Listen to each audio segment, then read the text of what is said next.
Hello and welcome to my very first kiln opening with my new kiln. It is a cone art kiln right here. 2322D is the model.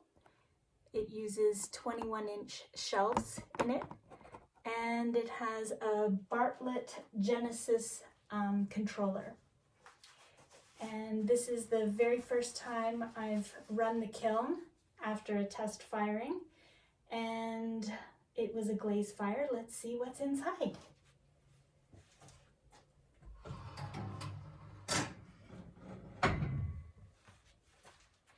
So the first thing that I want to show you is something my daughter made. This is a dragon she made at the pottery studio. It's got beautiful glaze work on it. She's really good at pottery and really good at glazing things, so that's exciting. The next thing coming out of the kiln is a black clay slab bowl that's just glazed in a clear glaze.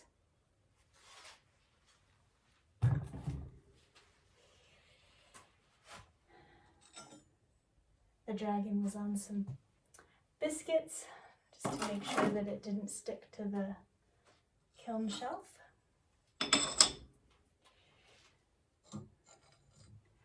Next, I'm really excited about these little dishes. This is the first time I've tried this. This is using a Glaze Market texture roller. This one has feathers, and it's glazed in Amico's Mulberry Celadon.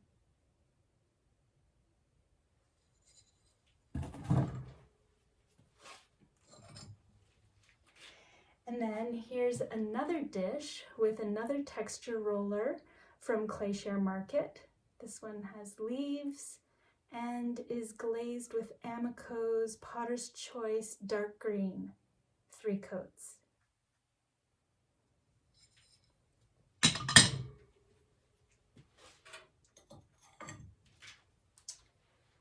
And this is another texture roller from Glaze Market with dragonflies, and it's glazed in Amico's Potter's Choice, Amico's Cobalt Celadon, and that's also 3 coats. I'll be making lots of these dishes, I think. Really excited about these texture rollers. Now, the next thing I want to show you is the witness cones for this very first kiln firing. I don't know if you can see that. So we have cone 5, 6, and 7 in here. Cone 5 is bent over all the way, so that means the kiln fired to higher than cone 5. Cone 6 is bent a little bit, but it isn't fully bent over. So I would say that this run was probably a cone 5.5, which is perfect. That's what I like. So I'm really happy about that. The setting that I used on the kiln was actually cone 5 medium fire is what I did. So my kiln is firing a little hotter than the setting, but that's okay.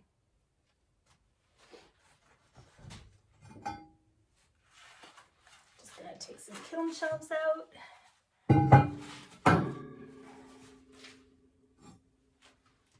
The next piece that we have here is a little teacup that I made, and it has some blue and green stain on it, as well as a little bit of saturation gold, which is Amico's Potter's Choice saturation gold glaze.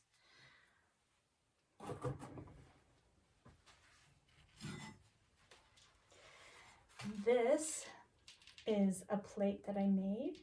This is imprinted with the texture of a Queen Anne's lace leaf, and it's just gray clay, and I used a white gloss glaze in the leaf imprint, wiped off the rest, and then dipped the whole thing in a clear glaze.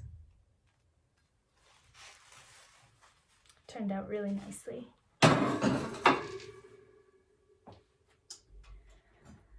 This one I was excited to see. This is a bowl, and this is the first time I'm using this glaze. This is Mako's Robin's Egg.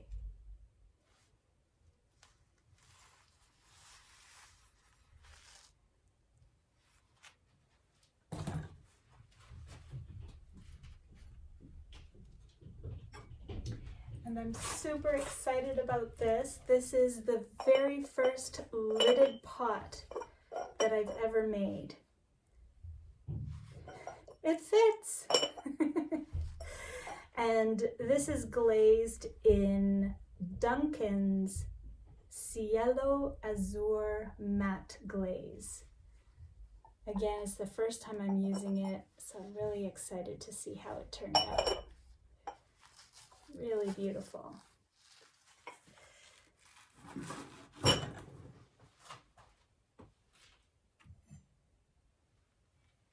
Oh, wow. Look at this. So this is the inside of the bowl, and this is the outside. You never know what's going to happen. It's always a surprise, and this is a good surprise.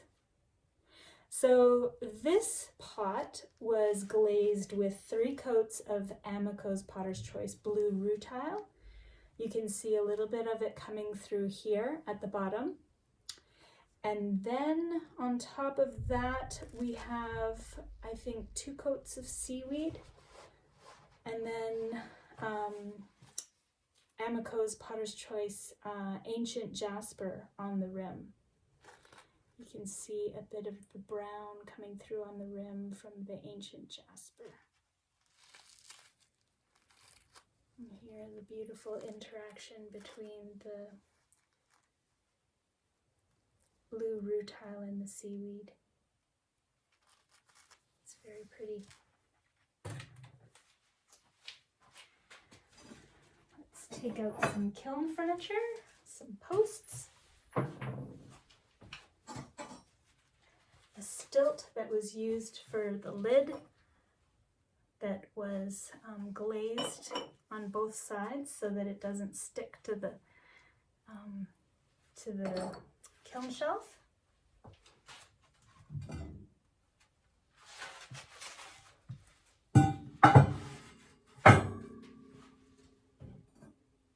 Okay, so here we have another little cup.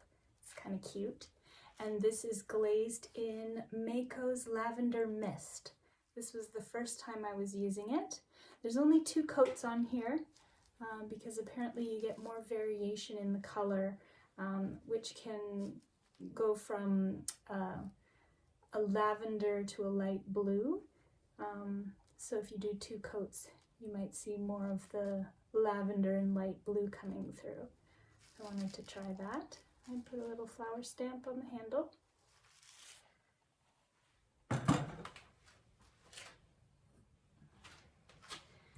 This is also the Lavender Mist with a matte white glaze on the bottom. It's a nice cup.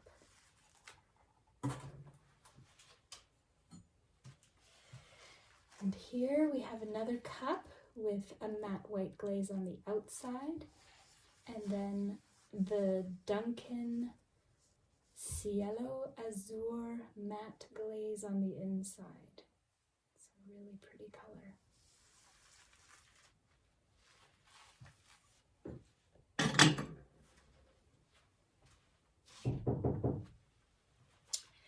And then here we have a cup that is glazed with Amico's Storm Celadon with Amico's Potter's Choice seaweed on top. And we have some beautiful glaze dripping and interaction between the two glazes happening here. Turned out perfectly. This is the first time I tried these glazes or this combination. It turned out really nice. Yay! Sometimes they don't work out.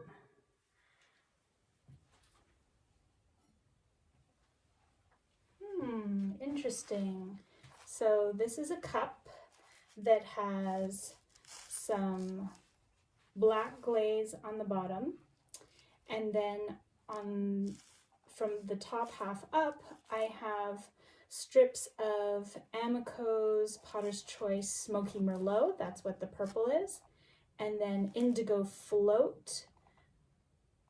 Actually, it might be blue rutile for the blue, and then Seaweed for the green. And it looks great on this side, but I just noticed that on this other side, you can see a little bit of the pot. I'm not sure why that happened, how it's separated like that, but I might be able to fix it. I could leave it like this, or I could put a little more Smoky Merlot in there and then refire it if I wanted to. But it's pretty. Okay. Let's take out some more shelves.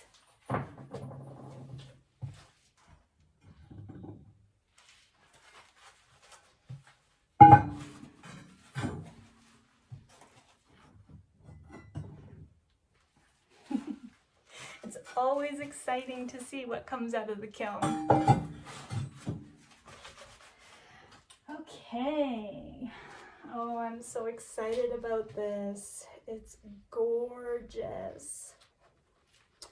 So this is glazed with a base of Amico's, actually no, this is a PSH glaze called Snow White. It's a white gloss glaze. And then on the top half, I have strips of Amico's Potter's Choice Indigo Float as the blue. Spectrum's Textured Kiwi is the green. And then Mako's Cinnabar is the red. And that has turned out beautifully. Love the drips and how the glazes blended together. I don't know if you can see. It's beautiful. It's perfect. Yay!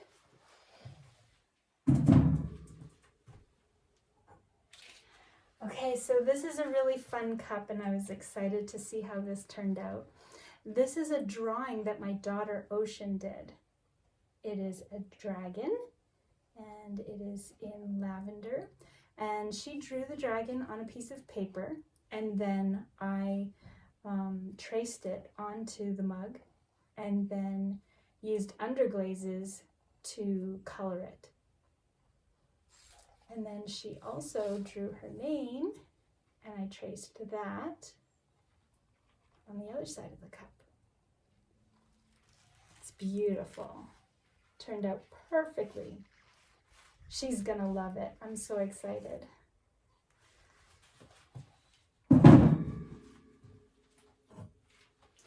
I did a similar mug for my niece, Ember, and she really loves dinosaurs, so I traced a dinosaur onto this mug for her. It's a little cute T-Rex, and then put her name on the other side as well. I'm really excited about that. Turned out great. It's a little gift for her. I'm gonna go visit her tomorrow. So that's a special cup for my niece. Oh, wow, interesting. What did I glaze this with? Do I remember? No, I do not. I'll have to look it up. I know that there's some blue rutile on here, but I forget what is the glaze on the top. but again, this turned out perfectly. There's some nice dripping and blending that's turned out really nicely. This is an interesting mug because it was an experiment where I created the handle by cutting the rim of this cylinder and then just curving the piece that I cut off into a handle. So this is all made from one cylinder, one piece of clay.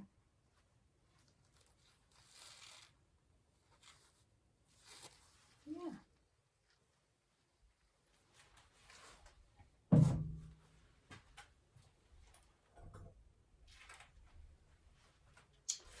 Okay, I'm really excited about this. I was worried this wouldn't turn out, but it's actually turned out really beautifully. I don't know if you can see this. So I created a text roller myself. I carved a cylinder of clay with pine trees on it, and then I used it to make imprints of trees on this mug. And then this is just glazed with, I think, 4 coats of Amico's Potter's Choice Blue Rutile glaze, and you can still see the trees through it.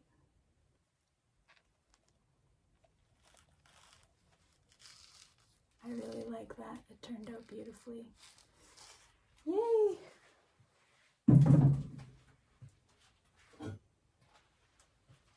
Okay, what do you think of this cup?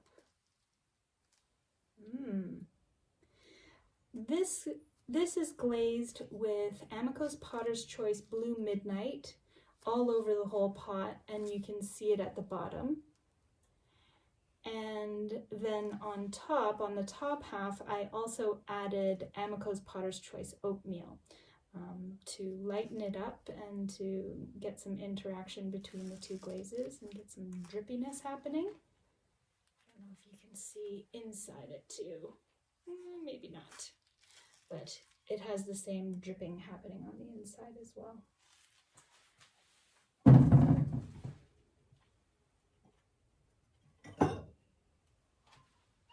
Okay, this is a curved soap dish that you put on the rim of your sink, and it's in the shape of a hosta leaf, and it's glazed with Amico's Potter's Choice Dark Green. Turned out nice. And the very last piece coming out of our very first kiln run, coming right up. Oh, this one dripped onto the shelf, so I don't know if you can see, but the glaze has dripped onto my kiln shelf. That's not good. It's made a mess. I'm gonna have to clean that up.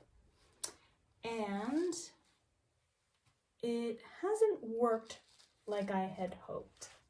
I think it's still nice, but these were supposed to be pine trees, but all that's left is a little tiny line where each tree should have been. It was first glazed in Mako's Leather, which is a matte glaze. There's some on the inside of the cup. I don't know if you can see it. And you can see it coming through a bit where the trees were supposed to be. So I first glazed the whole mug with Mako's Leather Matte Glaze, and then I used wax resist to create pine trees.